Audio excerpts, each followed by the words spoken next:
बिस्मिल्लाहिर्रहमानिर्रहीम अस्सलाम वालेकुम। जी स्टूडेंट्स, आज हम एक्सरसाइज नंबर 1.1 इसका पार्ट 2 जो है यहाँ डिस्कस करेंगे, जिसमें कालब कब आपस में मुसावी होंगे। वो कौन सी दो शराइत हैं या वो कौन सी शराइत हैं जिनकी बुनियाद पर जो है दो कालब दो मैट्रिक्स आपस में इक्वल होते हैं। तो यहाँ दो शराइत का जिक्र है। पहली शर्त है सेम ऑर्डर, यानी दोनों का मर्तबा सेम होना चाहिए। और दूसरी जो कंडीशन है वो है एक जैसे मुतनाज़ा अरकान, यानी उनके जो करस्पेंडिंग एलिमेंट्स हैं वो सेम होने चाहिए। तो अब हम अपने कालब की तरफ आते हैं। ये हमारे सामने दो कालब हैं, ए और बी। कालब ए जो है, जो मैट्रिक्स ए है, इसके जो इसके अंदर सामने आपको नज़र आ रही है, इसके अंदर दो रोज़ हैं और तीन कॉलम है। इसका जो ऑर्डर है वो है 2/3। इसी तरह अगर कॉलम बी को देखा जाए तो उसके अंदर भी जो रोज़ हैं वो दो हैं और इसके कॉलम जो हैं वो तीन हैं। तो इसका भी ऑर्डर वही है 2/3।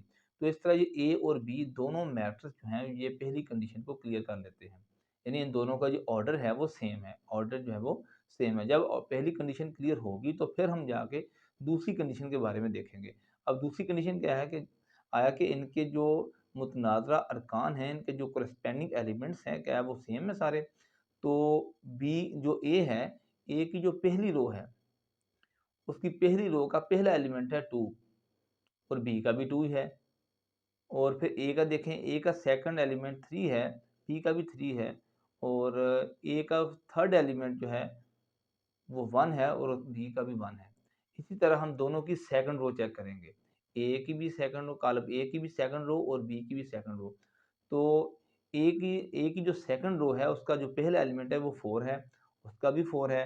और इधर इसका जो 4 है, ए का सेकंड एलिमेंट 4 है मगर बी का जो है वहाँ 5 है।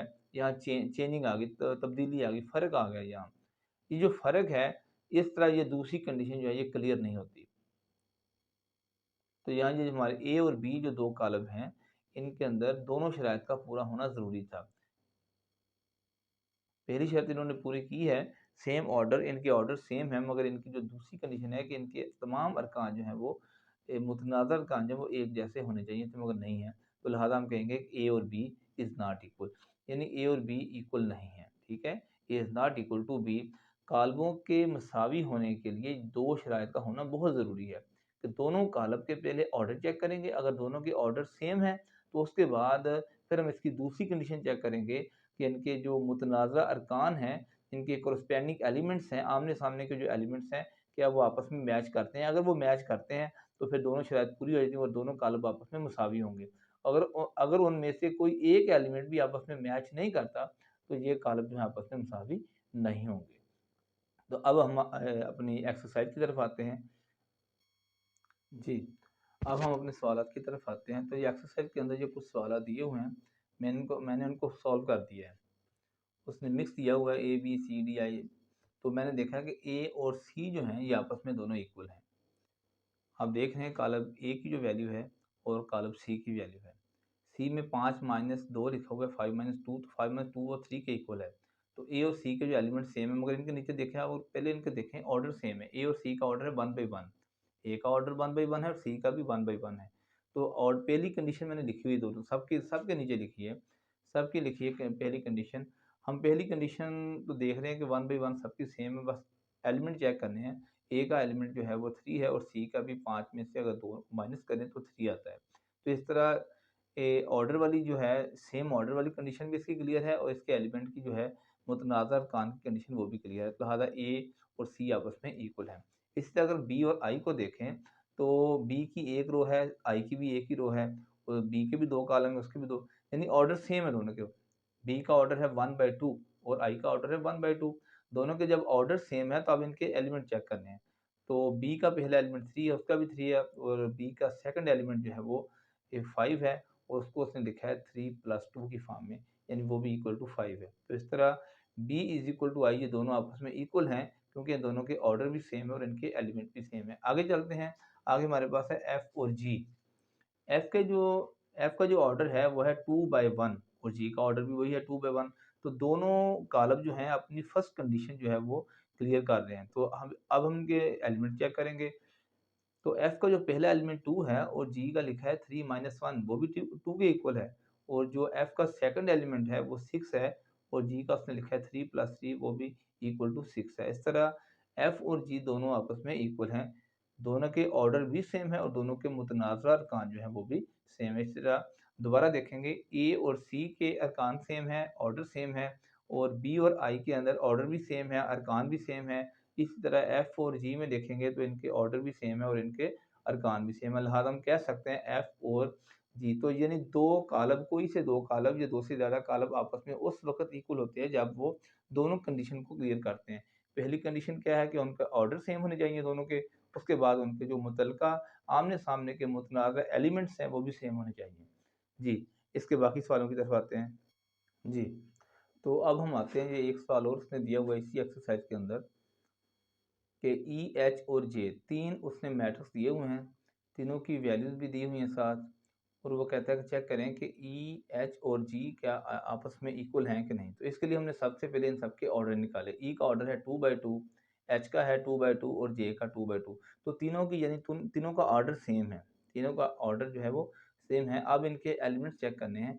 अगर आप ई की पहली रो देखें, ई की पहली रो, तो उसके एलिमेंट हैं 4 0, एच की पहली रो 4 0 और जे की पहली रो जो है वो भी अगर आप कैलकुलेट करें तो वो 4 और 0 ही बनते हैं।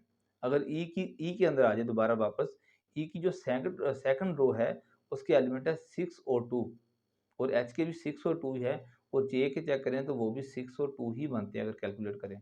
तो अगर देखा जाए तो ई, एच और जे का जो ऑर्डर है, तीनों का ऑर्डर भी सेम है, 2/2 2/2 2/2, और तीनों के जो मुतनाज़ा अरकान है, कोरेस्पेंडिंग एलिमेंट्स हैं वो भी सेम है।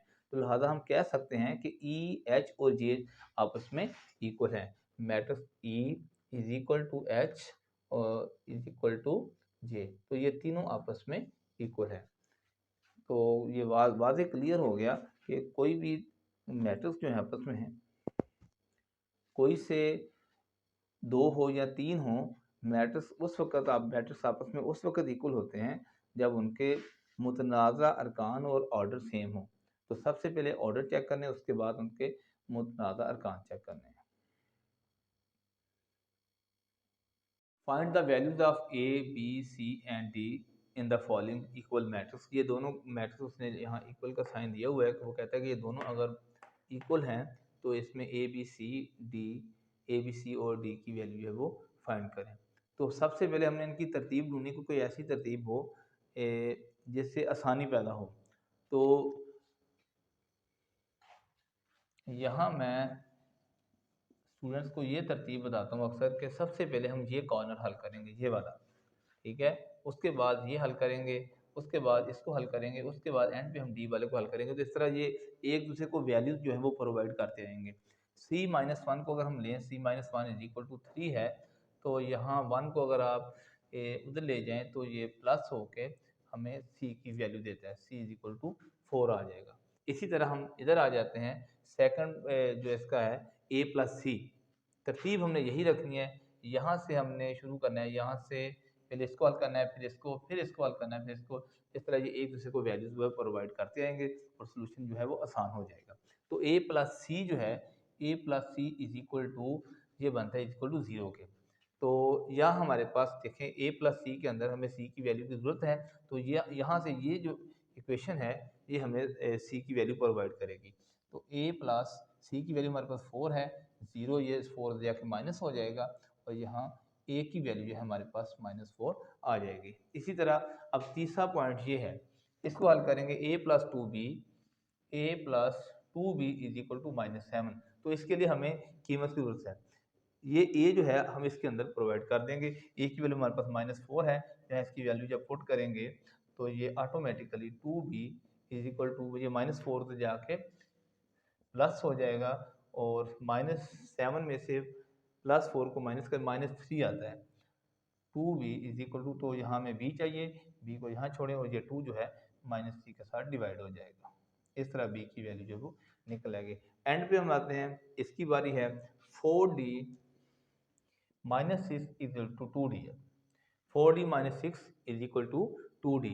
तो इसमें 2d जो है और 4d इनको एक साइड पे कर लें, यानी 2d को इधर ले आए 4d के पास, तो यहाँ इसका साइन चेंज हो जाएगा और -6 उधर जाके प्लस हो जाएगा। 4d में से 2d माइनस करें तो 2D आता है और यहाँ 6 है और D को यहाँ हमने छोड़ देना है और 2 जो है वो 6 के नीचे डिवाइड हो जाएगा साथ और इस तरह हमारे पास D की वैल्यू आ जाएगी। तो इसका जो आसान सॉल्यूशन है वो सीधा-साधा यही है, इसकी तरतीब हमें ये रखनी चाहिए। हमें सबसे पहले इसको हल करना चाहिए, उसके बाद इसको और उसके बाद इसको, उसके बाद इसको। तो ये एक दूसरे को जो वैल्यूज़ हैं वो प्रोवाइड करते रहेंगे और सॉल्यूशन जो है आसान हो जाएगा। जी।